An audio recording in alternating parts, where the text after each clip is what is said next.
হাসির রাজা, জ্ঞানের রাজা, রসিক রাজা। সত্যি এই বছর আমাদের কৃষ্ণনগরে ঠাকুর মুখ তুলে চেয়েছেন। হ্যাঁ মহারাজ, ধান একেবারে পরিপূর্ণ হয়েছে। তা কবে ধান কাটা হবে পুটির বাবা? ধান তো একেবারে পেকেই এসেছে, সপ্তাহখানেকের মধ্যে ধান কাটতে হবে। বেশ বেশ, তাহলে তো ভালোই হলো। এই মাসের শেষের দিকেই তো নবাব বাহাদুরকে শস্যের খাজনা পাঠানোর কথা। হ্যাঁ মহারাজ, এবারে নবাব বাহাদুর খুশি হবে। ঠিক বলেছ গোপাল।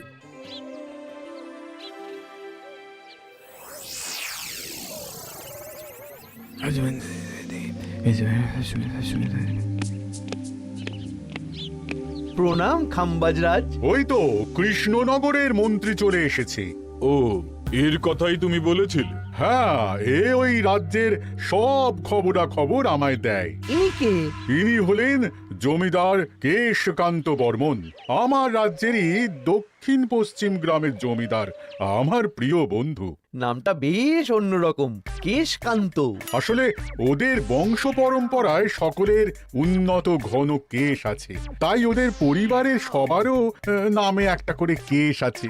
আমি খাম্বাজ রাজের সৌমিত্র এবং সুপরামর্শদাতা। কিছুদিন আগে আমার মাথায় খুব খুশকি হচ্ছিল, মাথার চুল পাতলা হয়ে আসছিল। কিন্তু আমার পরামর্শে একটা তেল মাখতেই মহারাজের মাথার চুল এখন ঘন হয়ে উঠেছে, আর কোনো সমস্যা নেই। বাহ বাহ বাহ, ভালো ভালো ভালো। এবার তাহলে কাজের কথাটা বলে দিন। এবারে তো শুনলাম তোমাদের রাজ্যে অনেক ধান উৎপাদন হয়েছে, তাই স্বাভাবিকভাবে নবাব বাহাদুরের কাছে রাজস্ব অনেক বেশি দেবে, কি তাই তো? হ্যাঁ, এবারে রাজস্ব দানে কৃষ্ণনগরই প্রথম হবে। না, তা হবে না। নবাবের কাছে অত ধান পৌঁছবে না, এমনকি কৃষ্ণচন্দ্রের কাছেই চাষিরা বেশি ধান রাজস্ব দিতে পারবে না। সেটা কি করে হয়? পাকা ধানে মই দিতে হবে।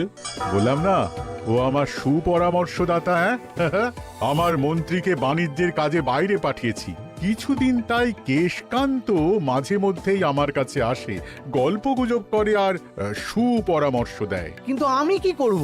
তুমি রাতের অন্ধকারে চাষিদের ধান জমিতে পাকা ধানে মই দিয়ে দাও, এমন ভাবে কাজটা করবে যাতে কাক পক্ষীতেও টের না পায়। আর তাতে আমার লাভ? প্রত্যেক বছর নবাব রাজস্ব দানে বিজয়ীকে 3000 মোহর দেয়, আমি তোমাকে তার থেকে 1000 মোহর উপহার দেব। 1000 মোহর? হ্যাঁ হ্যাঁ, যাও যাও যাও, কাজটা শুরু করে দাও। আচ্ছা।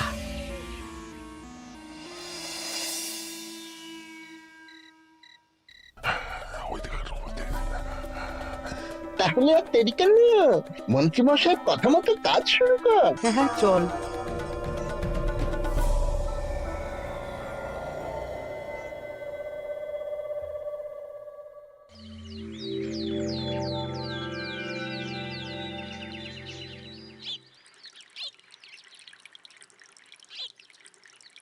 এবারে তো চাষাবাদ বেশ ভালোই হয়েছে। আশা করি নবাব বাহাদুরের কাছ থেকে এবারে আমরাই পুরস্কার পাবো। হ্যাঁ মহারাজ, সারা বাংলায় কৃষ্ণনগরের মতো উৎপাদন এই বছরে কোথাও হয়নি।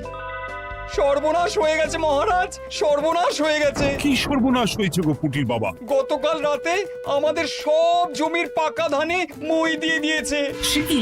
এবার আমরা কি করব মহারাজ? কাদের কাদের জমিতে হয়েছে এসব? যেই জমিতে তাকাবেন সেই জমিতেই এই কাণ্ড, ধান ঝরে সব মাটিতে পড়ে আছে। এবার আমরা কি করব? হায় হায় হায়, এবার আমাদের রাজ্যের কি হবে? নবাব বাহাদুরকে তো জবাব দিতে পারবো না। বড় বিপদ হয়ে গেল, রাজ্যে গ্রহের প্রকোপ নেমে এলো। ও, আর কদিন পরেই আমার টেকে আসবে 1000 মোহর। ঠিক আছে, তোমরা সবাই এখন বাড়ি যাও। না, আমার মন মেজাজ ভালো নেই।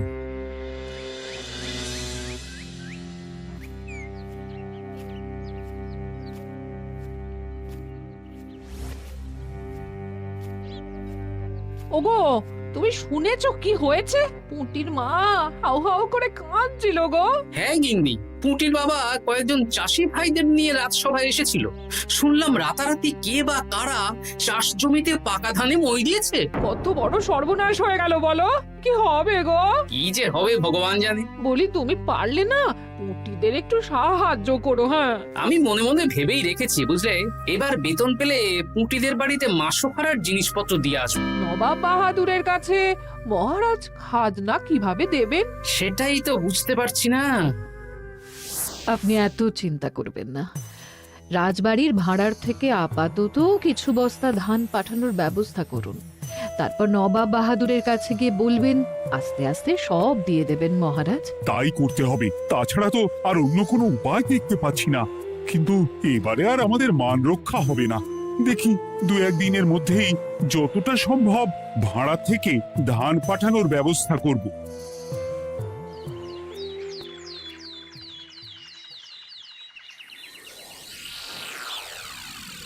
এই বছর 10,000 বস্তা ধান রাজস্ব এসেছে খাম্বাজ রাজ্য থেকে, 7,000 বস্তা ধান এসেছে বর্ধমান রাজ্য থেকে, আর মাত্র 100 বস্তা এসেছে কৃষ্ণনগর থেকে। তাই এই বছরের বিজয় রাজ্য হচ্ছে খাম্বাজ রাজ্য। খাম্বাজ রাজ্যের রাজার হাতে 3,000 মোহর উপহার হিসেবে তুলে দিচ্ছেন। আর কৃষ্ণচন্দ্র, তোমার রাজ্যের এরকম হাল কেন? এবারে আমাদের সমস্ত রাজ্যের পাকা ধানে কেউ বা কারা মই দিয়ে দিয়েছে। সেসব তোমার মাথা ব্যথা, আমার ধান কোথায়? 100 বস্তা ধান রাজস্ব, কম করে 800 বস্তা ধান রাজস্ব দেওয়ার কথা, কিন্তু তুমি তোমার কথার খেলাপ করেছো। এই বছর আমি নিরুপায় জাহাপানা। আমিও নিরুপায়। হয় তুমি আগামী 1 সপ্তাহের মধ্যে আমাকে 5,000 মোহর দেবে, নইলে কৃষ্ণনগরের সিংহাসন থেকে সরে যাবে। এত বড় শাস্তি দেবেন না নবাব বাহাদুর। আপনি অন্তত মাস 6 সময় দিন, আবার ধান চাষ করিয়ে আপনাকে প্রাপ্য ধান দেওয়া হবে। বেশি কথা বলছো কৃষ্ণচন্দ্র, তুমি 5,000 নয় 6,000 মোহর 1 সপ্তাহের মধ্যে দেবে। বেটা গোপাল বেশি পাকা, অত কথা বলতে কে বলেছিল? গোপাল, এটা তুমি কি করলে? হায় হায় হায়! সর্বনাশের সময় যখন ঘনিয়ে আসে তখন বিপদের ওপর বিপদ এভাবেই আসে। আমার পাওনা। আরে এখন না, তোমাকে পাঠিয়ে দেব। ওই দেখুন, খাম্বাজ রাজের সাথে কথা বলছে। এখন বেশি কথা বললে কৃষ্ণচন্দ্র আর গোপাল সন্দেহ করবে। চলুন তো দেখি ওখানে গিয়ে কি কথা বলছে। কি কথা বলছো মন্ত্রী? মন্ত্রী আমায় বিজয় অভিনন্দন জানাচ্ছিল। বিজয় অভিনন্দন তো উপহার পাওয়ার সময় জানাতে পারতেন মন্ত্রী মশাই। যাই হোক, আপনাকে তো ঠিক চিনতে পারছি না। আমার নাম কেশকান্ত, আমি খাম্বাজ রাজ্যের দক্ষিণ পশ্চিম গ্রামের জমিদার। কেশকান্ত আমার বিশেষ বন্ধু। আপনার কেশ নিয়ে বেশ ভাব দেখছি। হ্যাঁ, ওই কদিন আগে তো খাম্বাজ রাজের মাথার চুল পাতলা হয়ে আসছিল, খুশকি হচ্ছিল আর কি। তো ওনার পরামর্শে একটা তেল মেখেই তো খাম্বাজ রাজের আবার ঘন কালো চুল ফিরে এসেছে। কেশকান্ত জমিদার হতে পারে, কিন্তু ওর অর্থনৈতিক অবস্থা তাবর রাজাদের থেকে অনেক ভালো। কয়েক হাজার বিঘা জমির মালিকও, তার সাথে চুলের তেলের ব্যবসা করেও হাজার হাজার মোহর রোজগার করে। এই এখন চুল নিয়ে চুলোচুলি না করে চলো কৃষ্ণনগরে ফিরি। এমনিতেই মন মেজাজ খারাপ, 1 সপ্তাহের মধ্যে আবার 6,000 মোহর জোগাড় করতে হবে। হ্যাঁ, চলুন চলুন।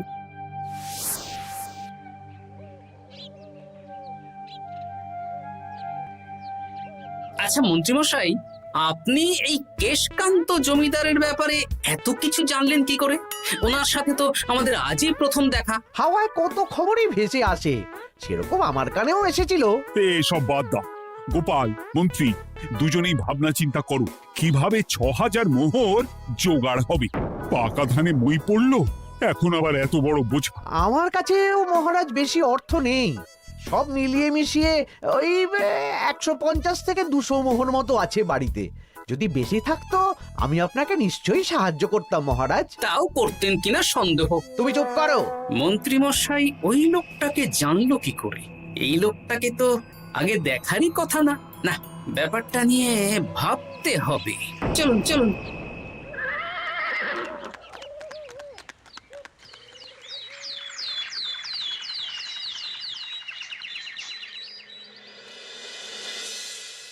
বুঝলে গিন্নি, 1 সপ্তাহের মধ্যে মহারাজকে 6000 মোহর জোগাড় করতেই হবে, নইলে সিংহাসন ছাড়তে হবে।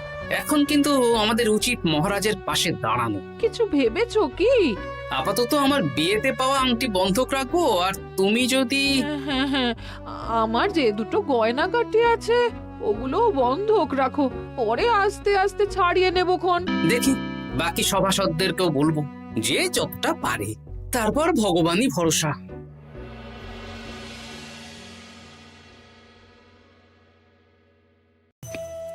আপনি এত চিন্তা করবেন না মহারাজ। চিন্তা না করে কি আর কোনো উপায় আছে? সিন্ধুকে যা আছে তা দিয়ে 3000 মোহর হয়ে যাবে, কিন্তু তারপর আর কি করব? এবার কি নিরুপায় হয়ে জায়গা জমি বিক্রি করতে হবে? কিছু একটা করতেই হবে। আপনি গোপালকে একবার বলে দেখুন, প্রত্যেকবার যখনই বিপদে পড়েছেন তখন গোপালই আপনাকে বাঁচিয়েছে। দেখি আগামীকাল রাজসভা শুরু হওয়ার আগেই গোপালের সাথে ব্যাপারটা নিয়ে আলোচনা করব।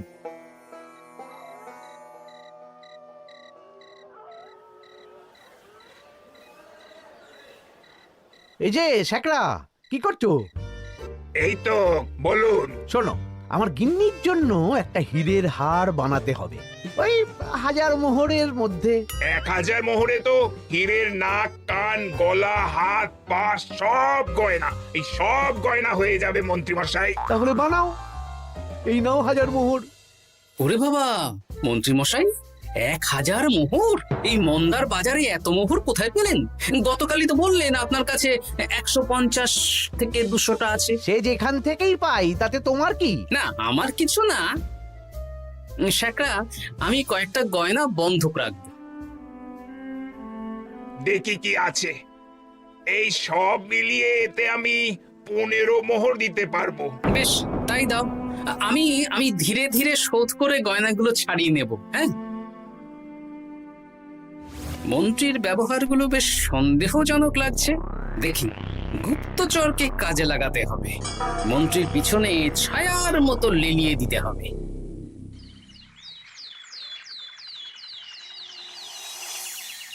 মহারাজ, আমি চেষ্টা করছি আপনার এই মোহর কিভাবে জোগাড় করা যায়, আপ্রাণ চেষ্টা করছি। দেখো, আমি 3000 মোহর পারবো, কিন্তু তার বেশি হলে জায়গা জমি বেচতে হবে, হাতে যে বেশি দিন সময়ও নেই। আচ্ছা মহারাজ, দেখছি। তবে মন্ত্রীমশাই চাইলেই আপনাকে 1000 মোহর দিয়ে সাহায্য করতে পারতেন, কিন্তু উনি তা না দিয়ে ওনার গিন্নির গয়না বানাচ্ছেন, হীরের গয়না। কি মন্ত্রী তো কালকেই বলল ওর কাছে 150 থেকে 200 মোহর আছে মাত্র, 1000 মোহর কোথা থেকে পেল? সে উনিই জানেন, তবে তার খবর খুব তাড়াতাড়ি আশা করি পেয়ে যাব মহারাজ।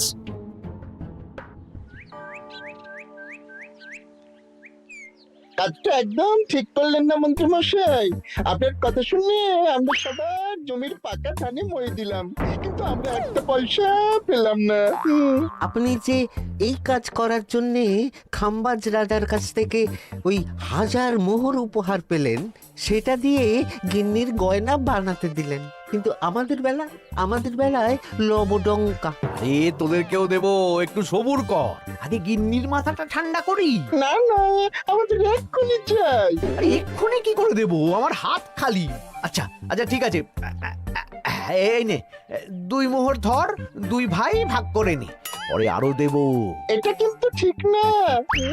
এসব আলোচনা খোলামেলা জায়গায় করা উচিত না। উফ, পরে তোদের সাথে কথা বলবো, এখন যেতে দে, বাজার করব, তারপর আবার রাজসভা আছে।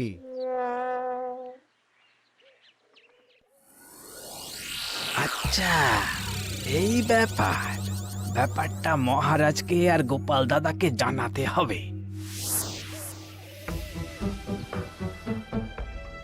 গোপাল দাদা, মহারাজ আসল খবর পেয়ে গেছি। কি খবর? আমি একটু আগে শুনলাম। কাজটা একদম ঠিক করলেন না মন্ত্রী মশাই? আপনার কথা শুনে আমরা সবার জমির পাকা ধানে মই দিলাম, কিন্তু আমরা একটা পয়সা পেলাম না। আরে তোদেরকেও দেবো, একটু সবুর কর। মন্ত্রী, আমি না তোমাকে বেরেই ফেলবো। মহারাজ, মন্ত্রী মশাই এখানে গৌণ, উনি অর্থের লোভে এসব করেছেন, আর ওনাকে দিয়ে করিয়েছেন খাম্বাজ রাজ। হ্যাঁ, যাতে এবারে বিজয়ী হতে পারেন। তাই আপনি এই খবর 5 কান করবেন না মহারাজ। আমি খাম্বাজ রাজ আর ওই কেশকান্তর কাছ থেকে ক্ষতিপূরণ ঠিক আদায় করে আনব। কিন্তু কিভাবে? শুনুন তাহলে।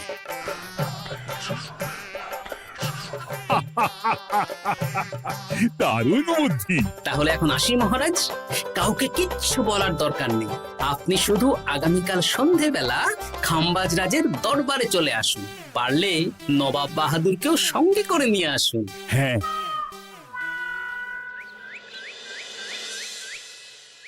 প্রণাম খাম্বাজ রাজ। কে আপনি? আমি হতাশ রঞ্জন, পশ্চিমে থাকি। কি চাই বলুন? কিছু চাই না, তবে একটা কথা শুনলাম তাই বলতে এলাম। কি কথা? আমি শুনলাম মহারাজ আপনার মাথার চুলগুলো সব নকল। আমার এত সুন্দর চুল সব নকল? ফাজলামো হচ্ছে। আমি যদি প্রমাণ করে দিই আপনার চুল নকল, তাহলে কি? তাহলে আপনি আমাকে 100 মোহর দেবেন, আর প্রমাণ না করতে পারলে আমি আপনাকে 100 মোহর দেব। বেশ, দেখো, এক্ষুনি দেখো, আমারই তো 100 মোহর লাভ হবে। এখন না, এখন না, আজ সন্ধেবেলায়। বেশ বেশ, তখনই এসো। এবারে জমিদার কেশকান্তর বাড়ি যেতে হবে।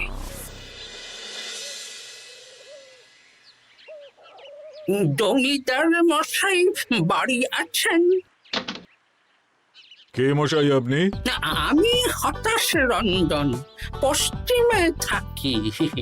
আমি বিশাল ক্ষমতাশালী লোক। কিসের ক্ষমতা? আমি রাজরাজাদের মারধর করি, চুল ধরে টানি, শাস্তি দিই। এসব কি উল্টোপাল্টা বলছেন? খাম্বাজ রাজ আপনার বন্ধু না? হ্যাঁ, প্রিয় বন্ধু।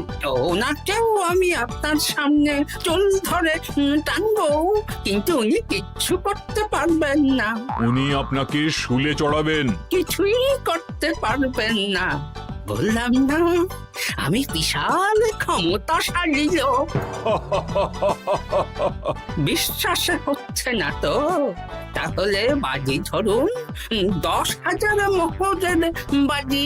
10,000 মোহরের বাজি? হ্যাঁ, আজ আমি খাম্বাজ রাজের রাজবাড়ি যাব, আর আমার শক্তি প্রদর্শন করব, ওনার চুল ধরে টানা হেঁচড়া করব, ওনাকে আহত করব, কিন্তু উনি আমাকে কিছুই করতে পারবেন না। বেশ রাজি, বাজি 10,100 মোহর দিতে পারবেন তো?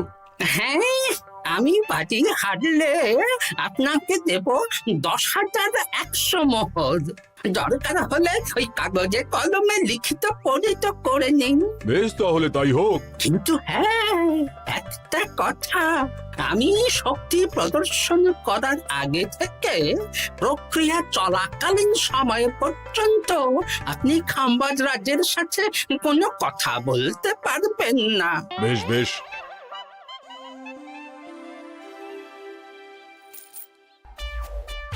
তাহলে শুরু করি। শুরু করো। এবার আমি প্রমাণ করেই ছাড়বো।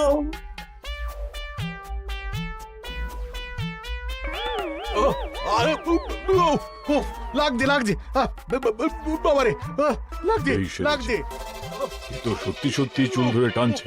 লাগছে লাগছে, বাবারে, বাবা। ওরে বাবা রে বাবা, কি শক্ত! এ কি, খাম্বাজরাজ কিছুই তো বলছেন না? তাহলে কি আমি হেরে গেলাম? না না খাম্বাজ রাজ, আমার ধারণা ভুল, যা শুনেছি তাও ভুল। এবার বিশ্বাস হলো তো? দাও দাও, এবারে 100 মোহর দাও। দিন কেশকান্ত মশাই, আমাকে 10,100 মোহর দিন। এ কি, ও তোমাকে 10,100 মোহর কেন দেবে? ওনার সাথেও তো বাজি ধরেছিলাম। কি বাজি? আপনার এখান থেকে বেরিয়ে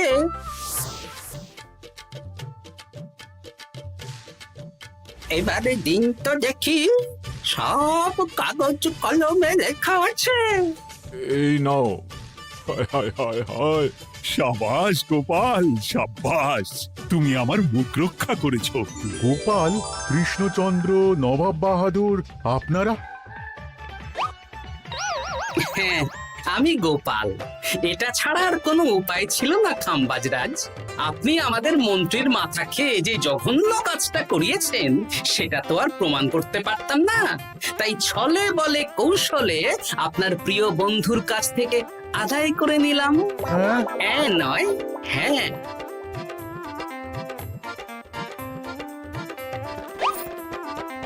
এই নিন মহারাজ। এতে কত মোহর আছে? 10,100 মোহর। এর থেকে 100 খাম্বাজরাজকে দিন, 6,000 নবাব বাহাদুরকে, আর বাকিটা আপনার কাছে রাখুন। এত ধান নষ্ট হলো। কৃষ্ণচন্দ্র আমাকে সবটা বলেছে, আর ওর মন্ত্রীকেও নিয়ে এসেছি। ধোলাই খেয়েই সব বলে দিয়েছে। এই কে আছো? কৃষ্ণনগরে মন্ত্রীকে নিয়ে এসো।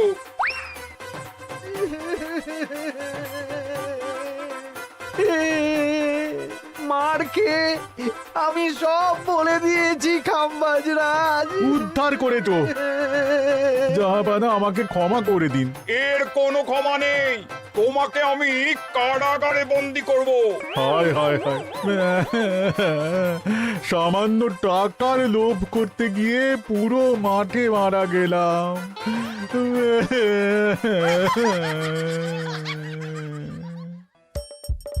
হাসির রাজা জ্ঞানের রাজা রসিক রাজা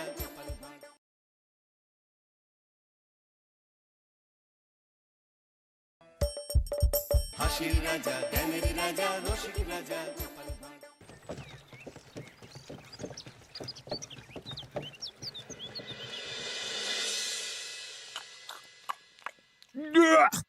আরে বাবা, কি বিশ্রী রান্না হয়েছে! তরকারিতে কি কোনো জিরে বাটা, আদা বাটা কিছুই দেয়নি নাকি? কই গো রাধুনী ঠাকুর, কোথায় গেলে? এদিকে এসো। বলুন রানীমা। বলছি, তুমি তো রাজবাড়িতে দীর্ঘদিন ধরেই রান্না করছো, কিন্তু ইদানি তোমার রান্না এত বেস্বাদ লাগছে কেন? সে তো আমি বলতে পারবো না, আমি তো আগের মতনই রান্না করি। ছোট মুখে বড় কথা বলছি, আমি কিছু বলতে চাই রানীমা। এই, তুই আবার পাকামো করতে এসেছিস কেন রে? তোকে কি রানীমা ডেকেছেন নাকি? আহ, কি বলতে চাইছে শুনেই দেখি না, বলো। রানীমা, এখন আর রাধুনী ঠাকুর আগের মতো যত্ন নিয়ে রান্না করেন না।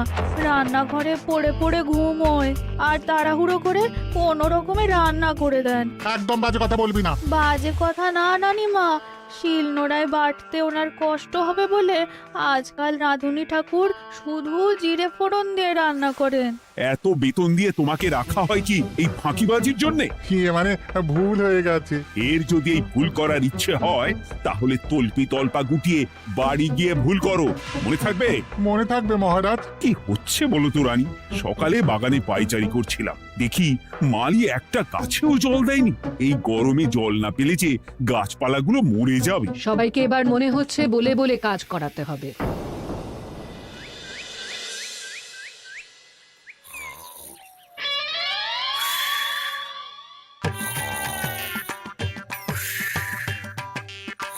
কি গো, কদিন ধরে তো তুমি শুধু খাচ্ছ আর ঘুমোচ্ছ। বাজার দোকান কিছুই নেই গো, রাজসভাতেও যাও না। কি যে করি। কি গো দিদা, দাদু আজও ঘুমোচ্ছে? কি বলবো বলতো? আমরা কিছু একটা ব্যবস্থা করছি, দাঁড়াও। এই এই এই, কে কে কে কে? ওঠো দাদু, আর কত ঘুমে? উড়েমির একটা সীমা থাকে। ওঠো বলছি, ওঠো, ওঠো না। আমি বুঝতে পারছি বাড়ির কাজ, বাজার দোকান এসব না করার জন্য তুমি পড়ে পড়ে ঘুমোচ্ছ। দাদু কাজে ফাঁকি দিচ্ছে দিদা। দে পুটি, আরে সরসরি দে দে।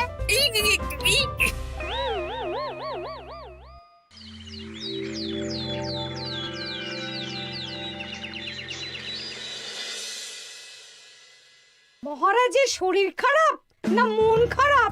মহারাজ এরকম চুপ করে ঘুম মেরে থাকলে তো রাজপাট সব উঠে যাবে। কিছুই বুঝতে পারছি না। মহারাজ আছেন চুপটি করে, নেই যে মুখে শব্দ। ফাঁকি দিলে এবার তাকে করব আমি জব্দ। অনেক শুয়েছি, আর নয়। মহারাজ, কে ফাঁকি দিচ্ছে? আমি তো ফাঁকি দিই না। পণ্ডিত, তুমি দিচ্ছ নাকি ফাঁকি? না না, বৈদ্য। আমি ফাঁকি দিলে সবাই ওই রোগে ভুগে মরে যাবে। আমি তো রোজ সময়ই রাজসভায় আসি, তাহলে আমি বলছি আসল কারণ। রাজবাড়ির রাঁধুনি ফাঁকি দিচ্ছে, আর 3 দিন ধরে রাজসভায় গোপাল বেপাত্তা। হ্যাঁ, এই গোপাল বেটাই আসল ফাঁকিবাজ। ওকে বরখাস্ত করে দিন। গোপালকে যদি বরখাস্ত করা হয় তাহলে বিপদে আপদে মহারাজের পাশে দাঁড়াবে কে? অসময় মহারাজ বুদ্ধি পাবেন কার কাছে? এই সুযোগ, এই সময় গোপালকে মহারাজের চক্ষুশূল করতে হবে, তাহলে আমি একেবারে জেঁকে বসতে পারবো। মহারাজ, গোপাল ঠিক কতটা ফাঁকিবাজ হয়ে উঠেছে তার কোনো ইয়ত্তা নেই। হ্যাঁ বলুন তো। বেটা গোপাল কোনোদিন সঠিক সময়ে রাজসভায় আসে না, কোনো দিন তো আসেই না, যেমন আজকেও আসেনি। আর না এলে মহারাজকেও কারণটা জানায় না। আপনাকে সম্মান করা তো দূরের কথা, কোনো ভ্রুক্ষেপই করে না। এটা কিছুটা হলেও মন্ত্রী মশাই ঠিক কথা বলছেন। হ্যাঁ, এ তো একদম সঠিক কথা। ঠিক বলেছ। প্রহরী, প্রহরী, বলুন মহারাজ। তুমি আরেকজনকে সাথে নিয়ে এক্ষুনি গোপালকে তুলে নিয়ে এসো। আচ্ছা মহারাজ। বলি তুমি আজকেও রাজসভায় কামাই করবে? অর্ধেক দিন কামাই করলে বেতন কাটা যাবে গো। গিন্নিমা, গোপালকে মহারাজ ডাকলেন। ওই দেখো রাজবাড়ি থেকে প্রহরীও ডাকতে এসেছে। ওহ, মহারাজের আদেশ না শুনলে তোমাকে তুলে নিয়ে যেতে বাধ্য হব। আরে দাঁড়িয়ে দেখছিস কি, তুলে নিয়ে চল। ঠিক বলেছিস, তুই হাত ধর আর আমি পা ধরি। এই কে কে? আমরা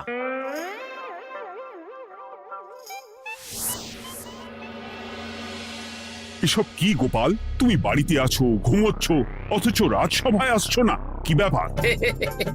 আগে মহারাজ, মস্তিষ্ককে বিশ্রাম দিয়ে বুদ্ধি বাড়াচ্ছিলাম। অনেক ব্যবহার হয়েছে তো, তাই একটু বিশ্রাম দরকার আর কি। আমার পুরো রাজসভাটাই ফাঁকিবাজ। আমি সবাইকেই বিদায় করব, আর গোপালকেও।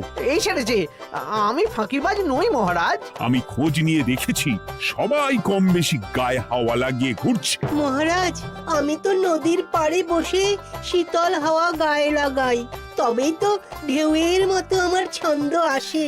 কেউ ফাঁকিবাজ না মহারাজ, আসল ফাঁকিবাজ গোপাল। মহারাজ, আমি যদি দরকারে আপনাকে বুদ্ধি দিয়ে ফাঁকা সময়ে বিশ্রাম দিয়ে ফাঁকিবাজ হই, তাহলে মন্ত্রী মহা ফাঁকিবাজ। কারণ মন্ত্রীর কাজ রাজাকে বুদ্ধি দেওয়া, তা তিনি করেন না বলেই আমাকে দরকার পড়ে। আমি তো ভাঁড়, আমি শুধু হাসাবো, এটাই আমার কাজ। তাতে কি, সেনাপতিও তো সেনাপ্রধান, ও কি যুদ্ধ করে? রাজ্যে শান্তি শৃঙ্খলা বজায় আছে, তাহলে যুদ্ধ করে হবেটা কি? হ্যাঁ, অকারণে পায়ে পা দিয়ে যুদ্ধ বাঁধাবো নাকি? হ্যাঁ, যত সব। যখন তখন বিপদ আসতে পারে, তাই যুদ্ধের জন্য সব সময় সামরিক শক্তিকে প্রস্তুত থাকা দরকার। হ্যাঁ, এটা গোপাল ঠিক বলেছে। সেনাপতিকে তো কোনোদিন সেসব নিয়ে মহড়াও করতে দেখি না। তাহলে দাঁড়ালো 3 জন ফাঁকিবাজ।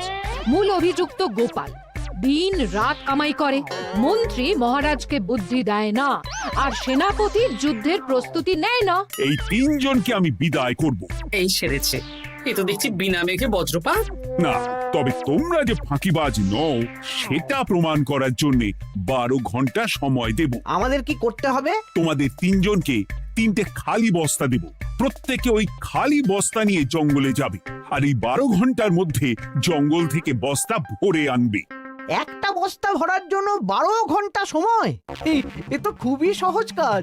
সহজ কঠিন জানি না, যে ফাঁকি দিয়ে ফাঁকা বস্তা জমা দেবে বা কিছুটা ভর্তি কিছুটা খালি আনবে, সে সাজা পাবে। আচ্ছা মহারাজ, আমি বস্তায় কি নিয়ে আসবো সেটা কি আপনি দেখবেন? তা দেখবো না, কিন্তু বস্তা ভরে আনতে হবে, আর যা বস্তায় ভরে আনবে তাই নিয়ে সবাই বাড়ি ফিরে যেতে পারবে। তার মানে বস্তাতে যা থাকবে সব বস্তার মালিকই পাবে। একদম তাই। বুঝে গেছি, ভিতরে কোনো গভীর পরিকল্পনা আছে। প্রহরী, প্রহরী, তুমি এই 3 জনকে 3টে বস্তা দিয়ে দাও। যথা আজ্ঞা মহারাজ। আর বাকি সভাসদেরা আজকে রাজসভাতেই থাকো। ওরা 3 জন আসবে, ওদের বিচার হবে, তারপর ফিরবে। আমাদের খাওয়া দাওয়া তাহলে রাজবাড়ির তরফ থেকেই দেয়া হবে মহারাজ? হ্যাঁ। জঙ্গলে তো যাচ্ছি, কি নেব? গোপাল, আমি বলি কি, তুমি বরং আমার বস্তায় ঢুকে যাও, আমি তোমাকেই নিয়ে ফিরে যাই, ল্যাটা চুকে যাবে। আপনি যদি একা আমাকে বস্তায় ভরে নিয়ে যেতে পারেন তো চলুন। একা এই সেরেছে। দাঁড়ান, আমি আপনার কাঁধে চড়ে দেখি আপনি আমাকে বইতে পারবেন কি পারবেন না। না না, মুখ ফসকে বলে ফেলেছি, মাথা খারাপ নাকি? তাহলে নিজের মতন থাকুন।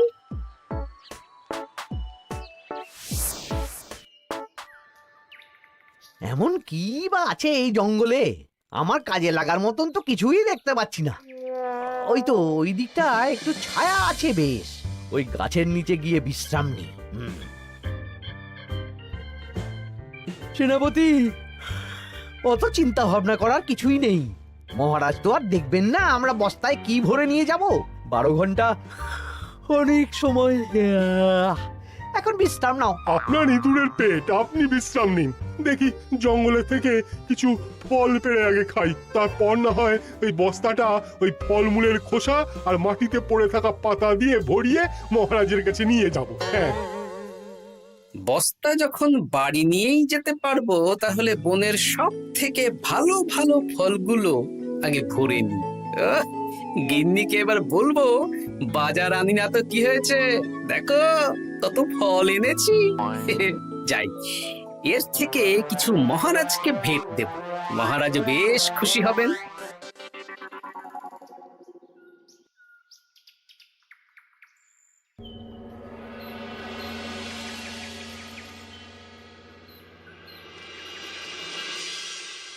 উফ, এই এত বড় জ্বালার মতো পেটখানা নিয়ে এই পেল্লাই গাছে উঠবো কি করে? দূর দূর, আশেপাশে ঢিল পাথরও দেখতে পাচ্ছি না। এই বুড়ো বয়সে হাড়গোড় ভাঙলে সে এক খারাপ ব্যাপার হবে। আরে দূরে ওদিক থেকে আওয়াজ পাওয়া যাচ্ছে, তার মানে এই বনে কেউ এসেছে। ভাই মদন, এই গাছটা ঝড়ে ভেঙে অনেক দিন পড়েছিল, এটা তো নেবই। তুই ওদিকে দেখ, কত মোটা একটা সেগুন গাছ রে। ওই গাছটা নিয়ে গেলে আমরা 1 বছর বসে খেতে পারবো। তাহলে আর দেরি কেন, হাত লাগা। আরে আরে আরে, করো কি?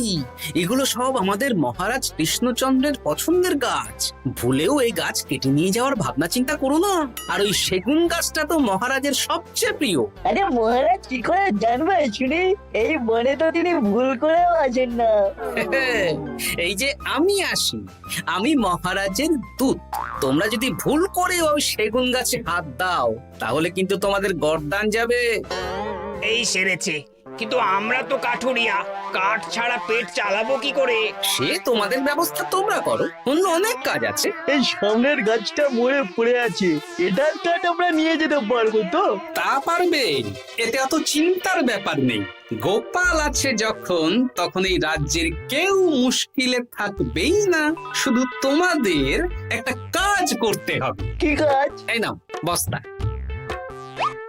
আমার জন্য এই জঙ্গল থেকে টাটকা বিভিন্ন ফল পেড়ে এই বস্তা ভরে দাও, তাহলে মহারাজকে আর তোমাদের কথা বলবো না, বুঝলে? আর তোমাদের যাতে রাজবাড়িতে কোনো কাজ হয় সেই নিয়ে মহারাজের কাছে সুপারিশও করো, কেমন? বেশ বেশ, তুমি তাহলে এখন এখানে বিশ্রাম করো, আমরা তোমার বস্তা ভরে ফল নিয়ে আসছি।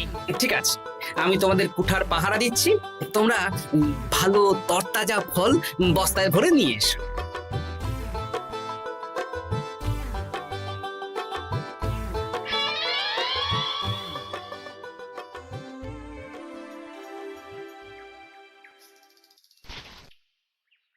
ব্যাস ব্যাস ব্যাস, আমার বস্তায় পাতা ভরা হয়ে গেল, এবার যেতে হবে। আমারও বস্তা ভরা হয়ে গেছে মন্ত্রী মশাই।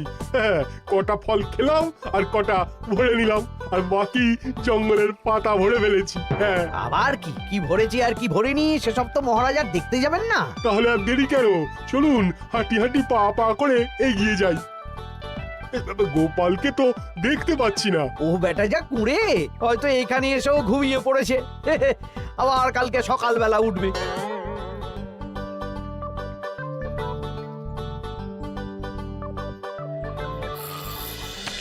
এই যে ভাই, এই যে। হ্যাঁ, কে কে? আমরা। ও বলো, বস্তা ভরে এনেছো? হ্যাঁ, ভরে এনেছি। তাহলে চলো রাজসভায় যাই, তোমাদের একেবারে মহারাজের সাথে পরিচয়ও করিয়ে দেবো, কাজের ব্যাপারেও বলবো। চলুন। চলো চলো চলো।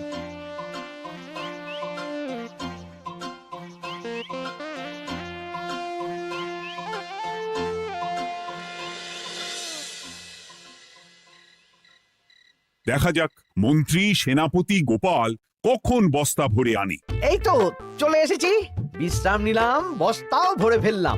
এই দেখুন মহারাজ, আমিও বস্তা ভরে এনেছি। বাহ, তোমাদের বস্তা দেখে তো মনে হচ্ছে খুব হালকা। হ্যাঁ, আপনি যখন আমাদের বস্তা ভরে কি এনেছি সেটা দেখবেন না, তখন অত খাটাখাটনি করে কি লাভ মহারাজ। কিন্তু গোপালের এখনো অবধি দেখা নেই, ও কি সোনা গয়না ভরে আনছে? গোপাল যা কুঁড়ে আর ঘুম কাতুরে, হয়তো জঙ্গলেও ঘুমিয়েই পড়েছে। মহারাজ, আপনি একটা কাজ করুন, আমাকে আর মন্ত্রী মশাইকে যুগ্মভাবে বিজয়ী ঘোষণা করে দিন, ব্যাস। এত তাড়া কিসের? বাবা বাবা বাবা বাবা, তোমরা তিনজনেই বস্তা ভরে এনেছো, আমি খুব খুশি। আমার কথা শুনে কাজ করেছো, তোমরা তিনজনেই বিজয়ী। এবার বাড়ি যাও, যাও। গোপাল কি করে বিজয়ী হয় মহারাজ? এই বস্তা ভরে নিয়ে আসাতেও তো ওর ফাঁকিবাজি ধরা পড়ছে। কিসের ফাঁকিবাজি? এই যে দুটো লোক তোমার হয়ে বস্তা বয়ে আনলো, সে তো মহারাজ সহ আমরা সবাই দেখতেই পেলাম।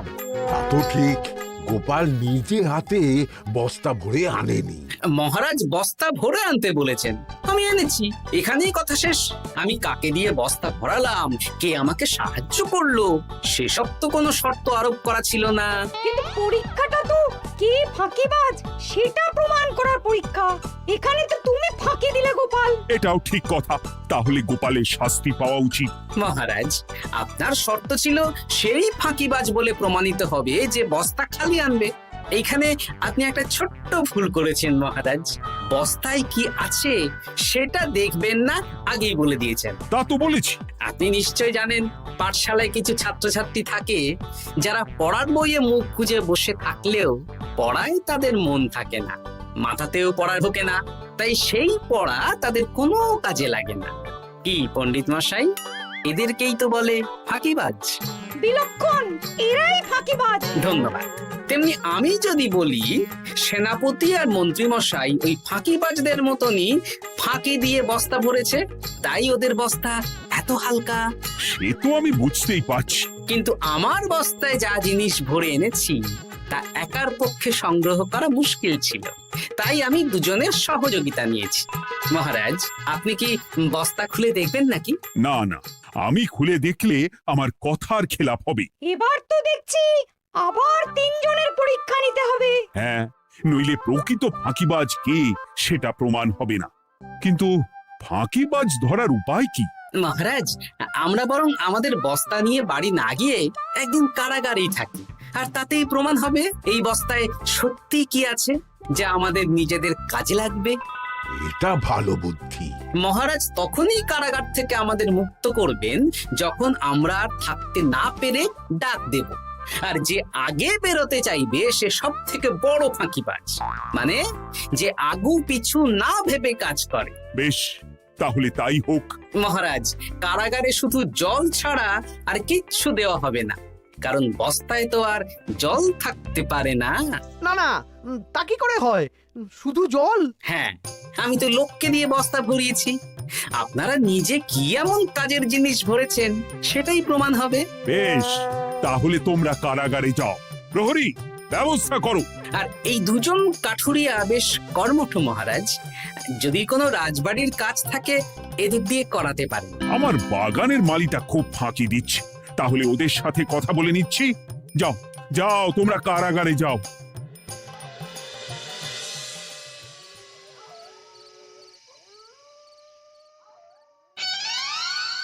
ওরে বাবা রে, কি খিদে খিদে পাচ্ছে রে। দেখি বস্তায় কি আছে দেখি।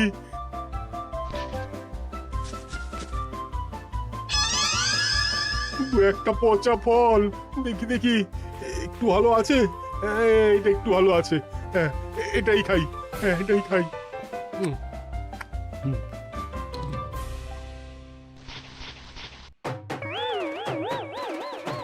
আমি তো শুধু পাতা ভরেছি, কি সেরেছি? আমাকে কি জল খেয়েই কাটাতে হবে?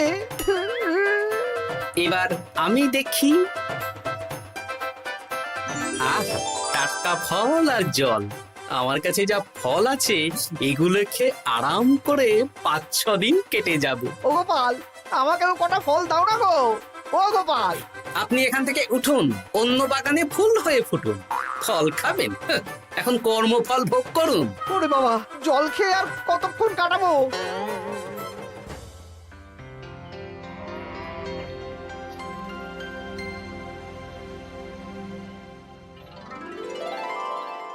উফ, পেটটা চুই চুই করছে, কি খিদে পেয়েছে না। আমি আমি বাড়ি যাব। আপনি বাড়ি যাবেন? হ্যাঁ। তাহলে বেরিয়ে আসুন, বেরিয়ে আসুন। বেটা গোপাল কায়দা করে এমন শর্ত দিতে বললো, পুরো ফেঁসে গেলাম। আমারও তো খাওয়ার মতন তেমন কিছু নেই, আমিও এখানে থাকবো না। আমি এখানেই আছি, ফল খাবো, জল খাবো, আর প্রকৃতির ডাক এলে একটু বাইরে যাব।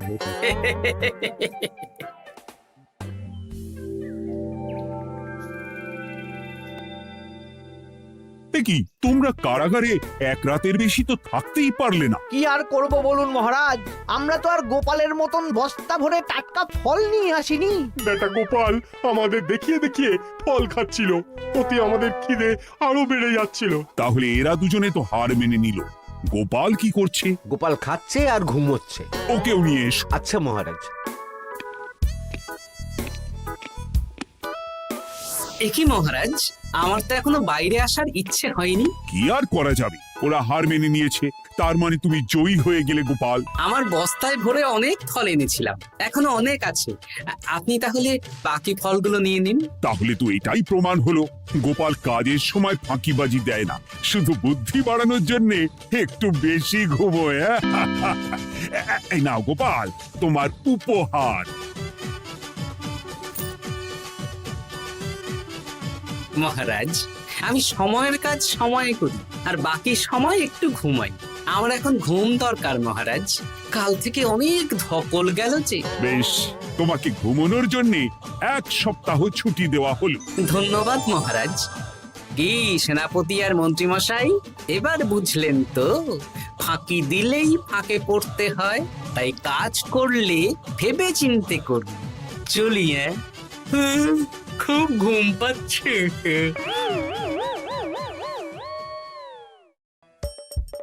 হাসির রাজা, জ্ঞানের রাজা, রসিক রাজা।